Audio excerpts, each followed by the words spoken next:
guys, welcome back to Crazy Brave Homeschool. I'm Ashley and a homeschooler to a second grader and a TKer, and this is our third year homeschooling. If you're new here, welcome, and if you're not, welcome back. Okay, so in this video, I have another curriculum reveal picks for you for our next school year, the 25-26 school year. And I know, again, this is early, right? But I am so excited about the direction that we're heading. Up until now, we have been very eclectic with our homeschool choices. I have dabbled in a lot of different philosophies of homeschooling and have yet to really settle on one. At first, I was really into the unschooling movement, and then I was kind of dabbling in Waldorf and Charlotte Mason a bit, and even dabbled a bit in classical education. But we have decided to move into an entirely Charlotte Mason homeschooling approach for our school year next year. So these choices are really going to revolve around that method of education. I'm looking at these right now. I'm just like so excited. Like I said in my last video, I'm just like so honored to be using these materials for my kids' education. I hope they like them as much as I do. Fingers crossed. So in this video, I'm going to be sharing our social studies, science, and math picks. And I forgot to mention a couple things that I'm doing for my daughter's language arts that I forgot to mention in my last video. So I'm just going to hit those really quickly. And yeah, let's just jump into it. Okay, so next year, my daughter will be in third grade. And I'm not going to talk at all about the language arts picks for that year because I just made a video about that. But if you're interested, I'll link it down below so you can check all those out. Okay, where am I at? The two things that I forgot to mention are that we're gonna be coming back around to the good and the beautiful typing. We did one lesson of this last year, but we just like had way too much language arts going on, and my daughter's still learning how to read. So this was just like not necessary yet. So I put that down and I said, okay, we're gonna come back to it next year. This, I chose to print off the PDF. I know that you can, I think you can buy the printed version of this. I wasn't planning on doing a flip through. If anyone's really interested in a flip through of this, let me know. But anyway, this is what we're using for typing. And then we're also doing a cursive handwriting program that I have started, and that's going really well. So this is just a printout. It's a free PDF. This is a free program from Blumenfeld Alphaphonics.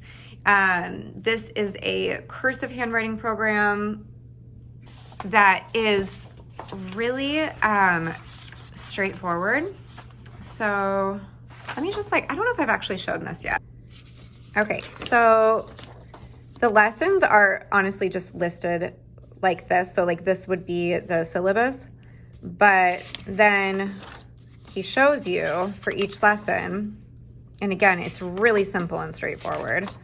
If I can get to it, it's actually handwritten. So lesson 1 is the letter A, and then he gives you this key to understand how the letters are curving. And so lesson 1 would just be 1A, and then 2 A's connected, and then 4 A's connected.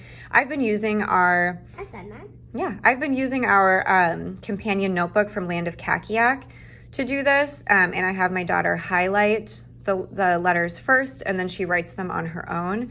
And that's been going well. And then lesson 2 is letter M, and lesson 3 is AM, and then so on. This goes up to,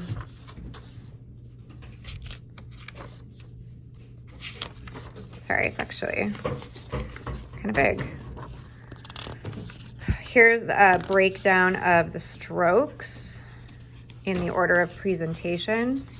And this goes to lesson 63, where you end on Z.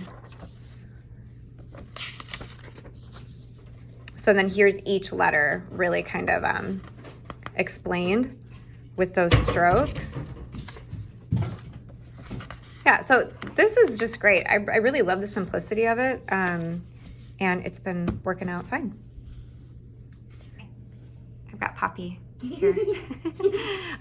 Okay, let's jump in first to math, because math is really no surprise. We're going to be sticking with Right Start.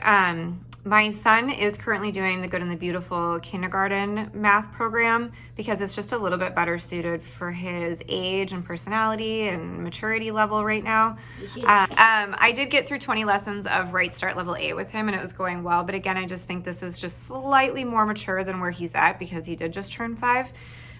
So for kindergarten, we are going to be coming back around to Right Start. I really like the Right Start program. I'm using it with my daughter. I'd really rather not be using different programs for both kids if I don't have to. So we will be coming back around to Level A for his kindergarten. And then my daughter is going to be doing Right Start Level C. So currently she is on Level B and we are halfway through. I did think that we were going to be flying through Level B a little bit sooner and get to Level C this year. But the lessons are getting longer and more complicated. And sometimes they're actually taking us 2 days to get through one lesson. And that's also because I'm trying really hard to not skip the game recommendations. Poppy really likes the math games. And they really do help reinforce the math. So I'm trying to not skip them, but that is taking us longer to get through the program. I'm really not concerned. I don't even think that Right Start has a recommendation for grade level. And so Level C is just going to be our 3rd grade math. I think for some families it could be a 2nd grade math curriculum, but it's totally cool with us. I'm wearing PJs. We're having a PJ day. So that's our math. Simple, done.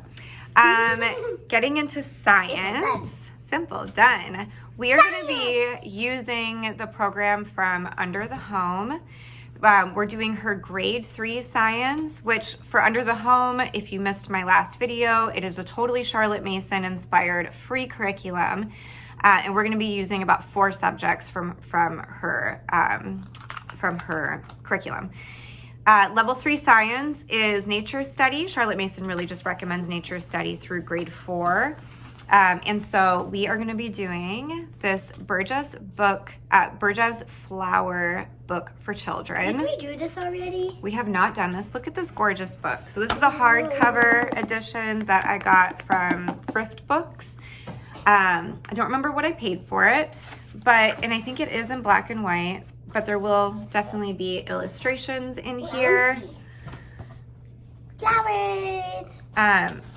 So I believe that the entire program with Under the Home grade 3 is just flowers. I was thinking it was more just botany in general, but I think it's just flowers. And I think that this is great. We have not done such like a concentrated science program before. And we're about to start one for the rest of 2nd grade. We're going to start a bird unit. Do you look at this green spot? I look right up here. I knew it. Yeah. So I don't know that flowers will take us through the entire year. It's possible that we'll get burned out and that we're going to want to dabble in something else. I have a lot of ideas for additional resources. Ultimately, I could just use these 2 things. So the idea is that you're reading a story every week out of the Burgess Flower book. And then this is a printable PDF from Under the Home that is the 3rd grade science field book. So, okay, I don't totally know where I left off because my phone ran out of memory. So I had to handle that. Okay, we're talking about science. So I think what I was saying was that ultimately I don't need more resources. This book and the lab manual and then the teacher's guide is sufficient for a full year of flower science. But you guys know me and like there's so many resources out there for flowers. So I'm going to do another video about science the closer we get to next year. As soon as I really solidify this. The resource that I definitely know I really want to add to this is Blossom and Roots Book Seeds Level 2 Science Book Seeds. It is all botany, and we love the Blossom and Root science. Plus, that will be a really great way to break up this program if it's starting to drag a little. So I believe that'll come with like 5 different book seeds, and they take a week or 2 each. So I'm really looking forward to that supplement. I know The Good and the Beautiful has a lot on botany. The Beauty of Play has a little botany unit that looks really neat, has some experiments. I'm considering that. Elemental Science, Biology for the Grammar Stage, the program that didn't really work for us this year. The last quarter of their curriculum is for botany as well. And so I might use the experiment kit that we got for that program to do some botany experiments. But ultimately, if I really wanted to just stick with the Charlotte Mason approach, it really would be to just do nature study. And that's where Under the Home, really comes in here. So this is just the field guide. Every week, I will likely do a flip through of the science program at some point, but I'll just show you with the field guide. Every lesson is a little bit different. Lesson 1 is all about flowers and their scent, and so some of the field guide questions are going to vary from week to week, but essentially it's the same kind of deal where you're taking a nature walk, you're observing the plants, you're observing the plant habitat, you're observing the wilted flower, which I think is cool. So you bring a flower home and then observe it over time as it wilts. And then a few other things here. The actual lesson guide, there is a lesson guide that goes with it, which is not exactly a Charlotte Mason approach. And that's one of the ways that Under the Home kind of differs, is that there is like a kind of scripted lesson plan, which in a way I appreciate. That I actually, so this sounds kind of crazy, and if you have seen some of my past videos where I've talked about Under the Home, I had to do this for the history program that we're using this year. Some of her programs are printable. There's a link to print off the PDF. Some of the lesson guides that she has, for whatever reason, do not have a link to print. You would just have to follow it off of your phone or your iPad or your computer. I like having printed materials. I like binding things. So I am going to go in and do what I did with history and copy and paste the lesson plans into probably a Canva template, and then print it off from there. So it is a lot of added work on my part, but I would really rather be teaching from a manual and not from a screen. And so that is definitely one of the downsides to Under the Home, is that not all of her lesson guides are printable, unless you really want them to be and you want to go to all the extra work. Okay, so that is science for 3rd grade. My son is going to be doing this with us. I don't have a separate science planned for kindergarten for him. The Good and the Beautiful does have a little, it's like for little ones, they have a science unit. I think it's called Fields and Flowers. I'm going to look it over because he is still pretty young, and I don't know if he is going to really want to fill out like a lab guide. We will be using our nature journals too, so I may just have him do the nature journal sketch every week and then do a nature walk with us, and that is like totally adequate for kindergarten science. But again, I might look at that Good and the Beautiful science program. Okay, so let's get into social studies. I love social studies. I totally geek out for it. We had a really good year with social studies this year. We did 12 months, pretty much 12 months straight of American Girl history from Little School of Smiths. And if you guys know my channel, you know that that program brought so much spirit to our homeschool. It was fantastic. We also have done some unit studies for social studies that have gone over well, like our Native American unit. The only thing that hasn't gone over super great with social studies is our Beautiful Feet U.S. Geography program that we're still trying to get through. So that would kind of be the only miss. But history went really well for us last year and this year. So next year, I have decided, after a lot of contemplation about history, I swear, since probably 12 months ago, I've been kind of like trying to figure out what history program I want to move forward with once American Girl was over. I was looking at History Quest, I was looking at Story of the World, I was looking at History Chronicles, I was considering just using Magic Treehouse books to do history, and then I stumbled on Ambleside Online.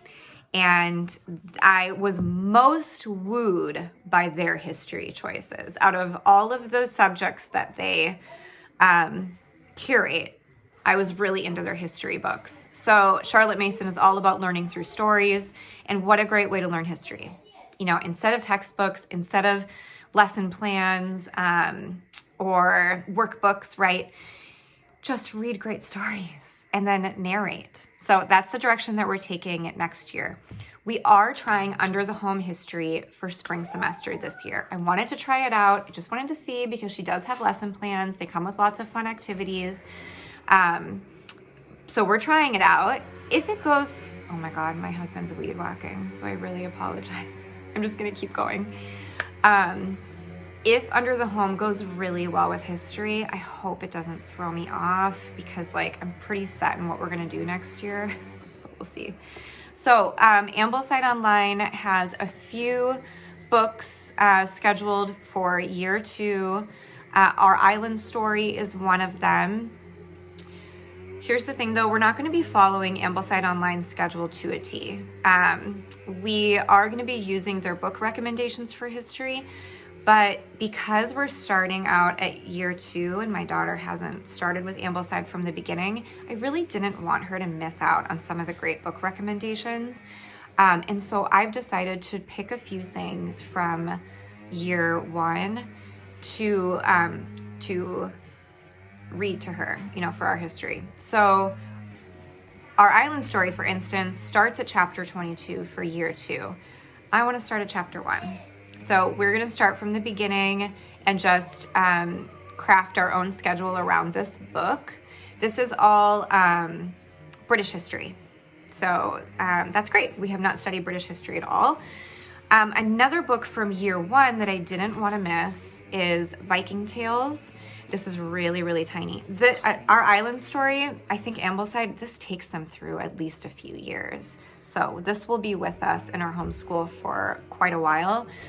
Viking Tales is a really skinny book, although this copy from Thrift Books, tiny, tiny print. So, but again, it's really not very big at all. So I don't know how I'm gonna schedule in our history books yet, but I do know I wanna read Viking Tales. I didn't want her to miss it. The Vikings history is great. Sure. Okay, so yeah, again, I don't know how I'm gonna schedule these yet. We will potentially read both of these side by side for term 1. We are going to be bringing in 2 other history books from the Ambleside schedule, This Country of Ours, and I believe the other one is called A Child's History of the World. I don't have either of the books yet, so I'll show pictures. This Country of Ours, I think they only cover maybe the 1 or 2 chapters in the entire year 2. So we may not even touch it this year.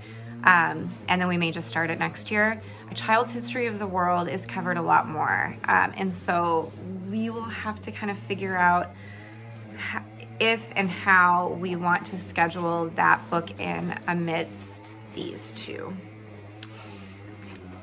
And then we're just going to be doing narration. So there's really no lesson plans around this Ambleside curriculum at all. One of these brown books will likely be our narration book. I have a bunch of these, and these are great because they're just blank, so they're great for recording and drawing. So after every chapter, my daughter will just narrate back to me what she got from it, what she learned. And then we have our history timeline notebook that we started last year in 1st grade. And this will continue with us for several years. So we will once a week jot down some timeline notes. My son, I don't have a social studies plan for him next year. Oh, wait, I do have a geography plan for him. I just don't have a history plan because it's kindergarten. He doesn't need to learn history yet.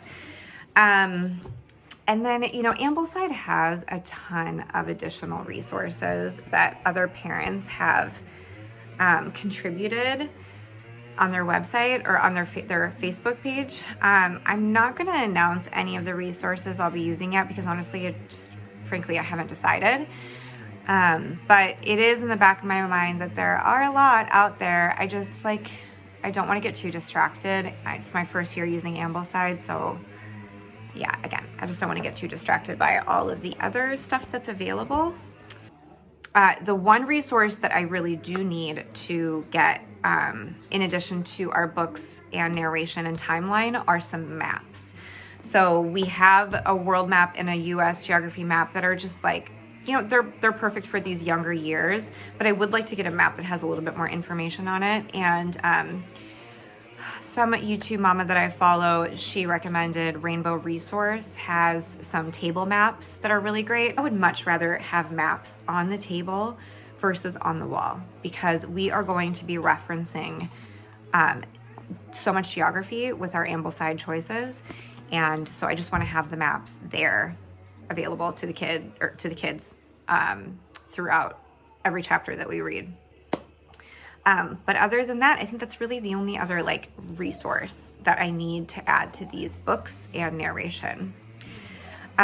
For geography, we are going to be using from Ambleside Online, Home Geography from CC Long and Elementary Geography by Charlotte Mason.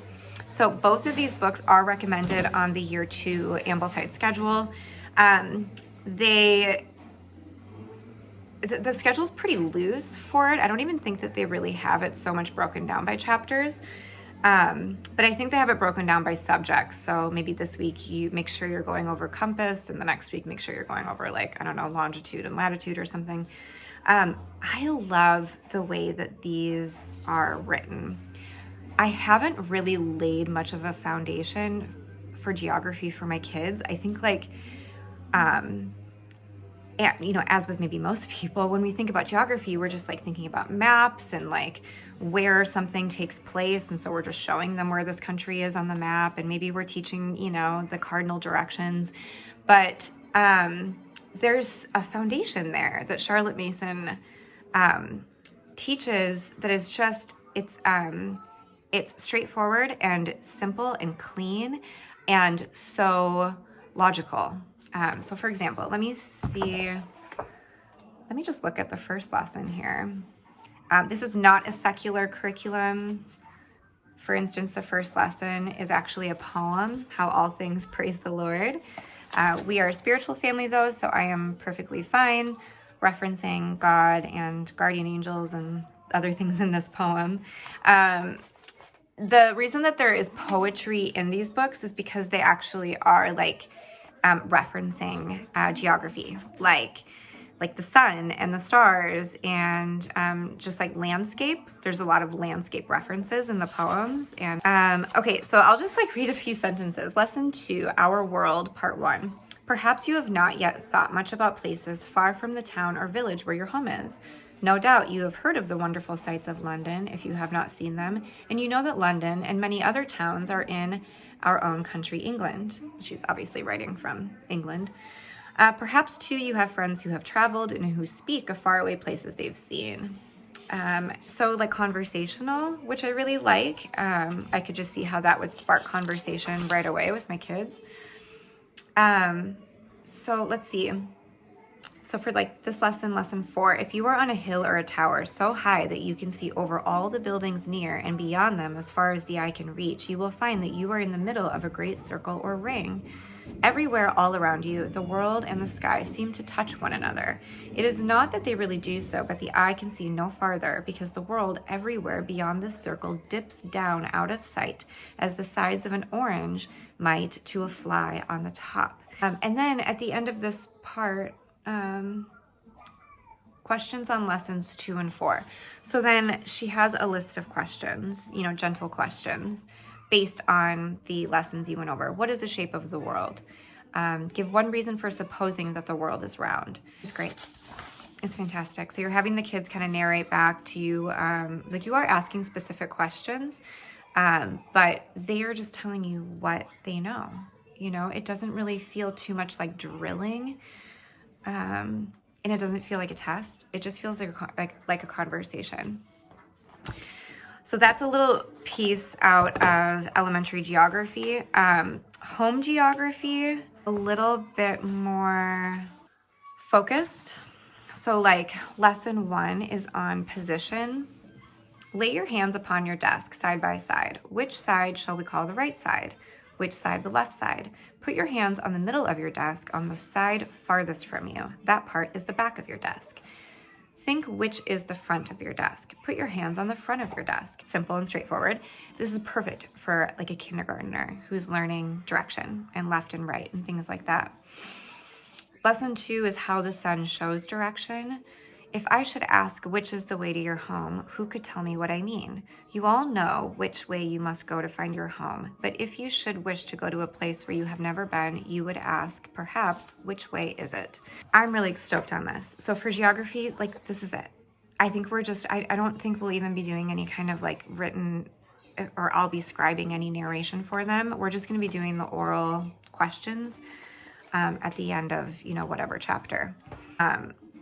Natural history from Ambleside Online is really similar to geography in terms of like places.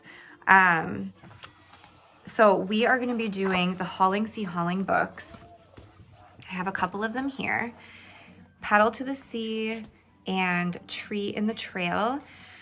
So again, kind of like history. We're not going to be following the schedule per se. Paddle to the Sea is a year 1 scheduled book, but I don't want my daughter to miss this one because I've heard that people tend to like this one the most. This one or Pagoo, they seem to really like too. So I didn't want to miss this one. And what I am considering to pair with these books is the, it's a resource from Beautiful Feet Books. It's basically a map resource. So they're maps that pair to each Hauling Sea Hauling book. And so Paddle to the Sea, oh, I might be wrong, but I think this one is about, this one is about the Great Lakes. And so there's maps that Beautiful Feet Books has created to pair to the story of the Great Lakes. As you know, and it's kind of funny, I'm even considering it because our Beautiful Feet US geography just hasn't gone super great.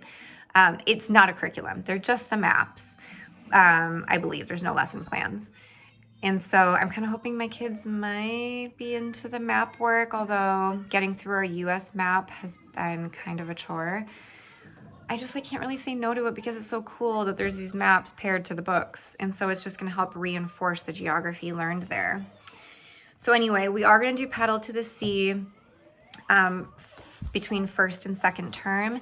And then between second and third term, we're going to do Tree in the Trail. Seabird is recommended for the last half of year 2, but we're just, because I don't want to miss this one. So we're just not going to get to it and we'll have to pick it up in 4th grade. But I'm looking forward to doing these. I've heard really great things about these books. I'm sure I'll do more videos about these once we get our feet wet with them. And then the last part of social studies, I'm going to put biography into this category. So Ambleside Online has a subject just for biography.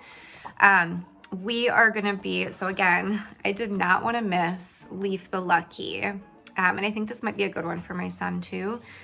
But because we're doing Viking Tales, I wanted to do Leaf the Lucky. These books are from, I think people just refer to them as the Dallaire books, but they've written a lot of these biography books about all sorts of people, and a lot of these are recommended on the Ambleside website.